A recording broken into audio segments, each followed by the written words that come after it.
la vraie info c'est ici. Le journal rappé, la vraie info c'est ici. Le journal rappé, non ne partez surtout pas. Le Wolof c'est dans un moment, la vraie info c'est ici. Le journal rappé. Depuis qu'on a commencé le JTR, on a eu des retours mais extraordinaires. C'est-à-dire ça a eu un impact que même nous on ne savait pas, un impact en dehors du Sénégal qui est extraordinaire. Des chaînes de télé étrangères en ont parlé. Ils ont relayé l'information, mais de manière vraiment que même nous, ça nous a pris d'eau. Donc, ça veut dire en fait que même quand on voit les messages, les réactions de certains Sénégalais de la diaspora qui ne savaient pas que ce journal-là existait et qui ont juste vu ça sur le net et qui ont juste vu ça sur leur chaîne de télé. Donc, ils sont très fiers d'être, ouais, c'est les Sénégalais qui le font. Monsieur le procureur, tout le monde fait des erreurs. J'ai été victime d'un trompeur. Il est vrai que depuis qu'on a commencé l'aventure JTR, on a reçu beaucoup d'encouragement. Il y a eu des critiques positives, constructives, qui jusqu'ici nous ont permis d'avancer. Et ce soutien-là, en tout cas, il est important pour nous. Il est important pour nous. La seule demande que nous ferons pour ceux qui aiment le JTR, envers ceux qui aiment le JTR, c'est d'aller s'abonner sur la page YouTube s'ils ne le sont pas encore.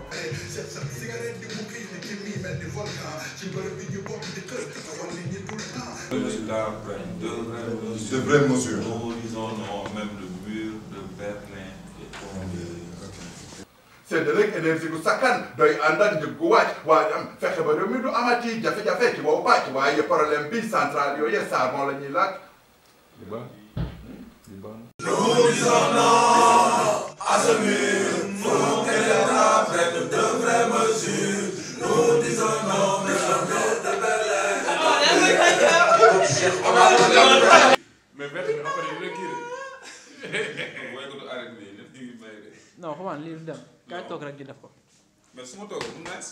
Adja Aïda Mana a plus de bling bling que Nicki Minaj et Rihanna. Karim Wade, c'était Karim Wade, il était formidable. Le fils d'Ablaye Wade. Karim Wade, c'était Karim Wade, il était formidable. Le fils d'Ablaye Wade.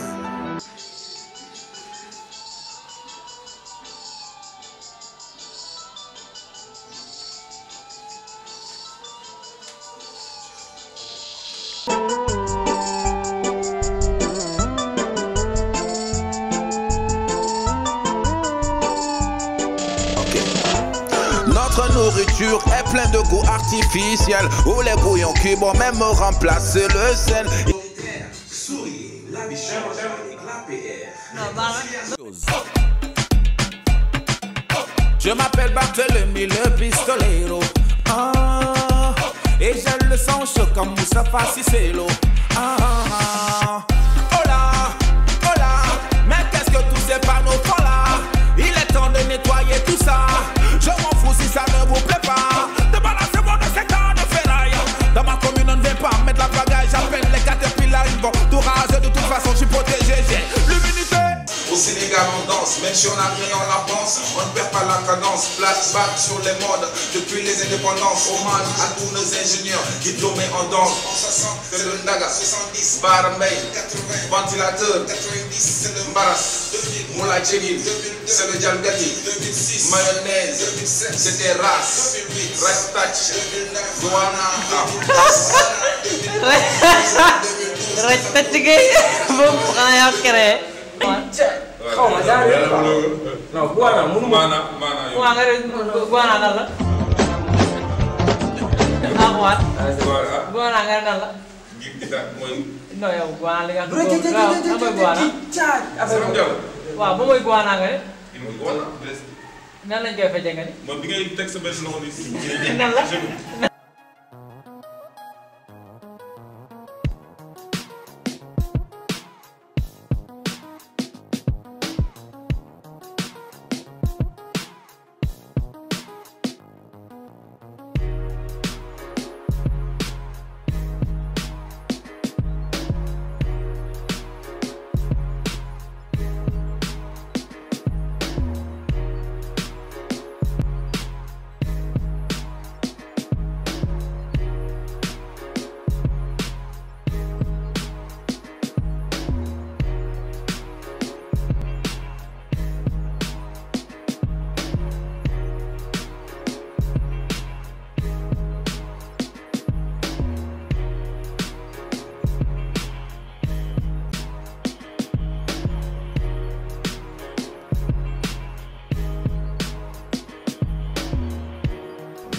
chercherons toujours à mettre beaucoup plus d'innovation dans ce journal que vous nous avez aidé à faire connaître, que vous-même portez.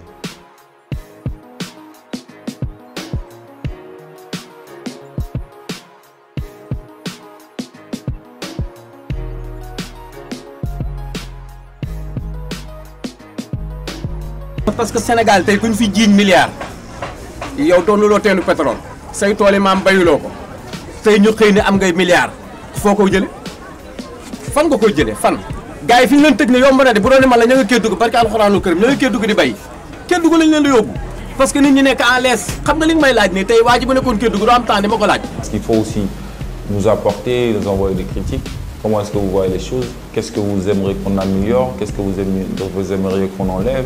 Qu'est-ce que vous pensez de nos papillons? Tout ça, c'est les choses, il faut en parler. Et puis voilà, c'est JTR Online, c'est sur YouTube, la chaîne YouTube, www.youtube.com/JTR Online.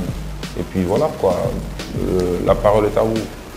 Journal rappel la woon xibaar yu wóor te leer Moussa Xuman Moussa Keyti xibaar yu wóor te clair dox daje ci ay bés xibaar yu wóor te leer fileeg booba ñi ngi taataani xibaar yu wóor te clair ñoo ngi ñëw di get down ñoo ngi ñëw di get down xabaar yu leer ñoo ngi ñëw di get down ñoo ngi ñëw di get down xabaar yu clair.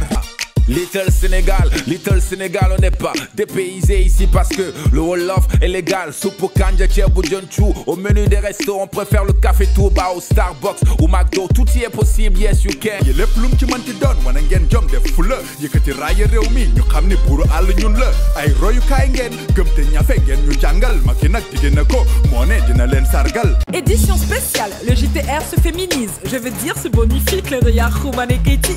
La police change de DG comme Macky change de PM. Au Galsen, la politique pourrit le système. Assemblée nationale, tout n'est que stratégie, manœuvre et guerre intestinale. Vies d'aujourd'hui sont jolies mais artificielles. Wërgu yaram ci la lépp xaj njaboot gi feebar ñaan loxo jot ginnaaw mën leen a faj.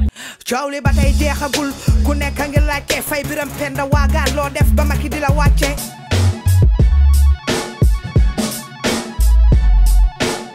And if you on the beat.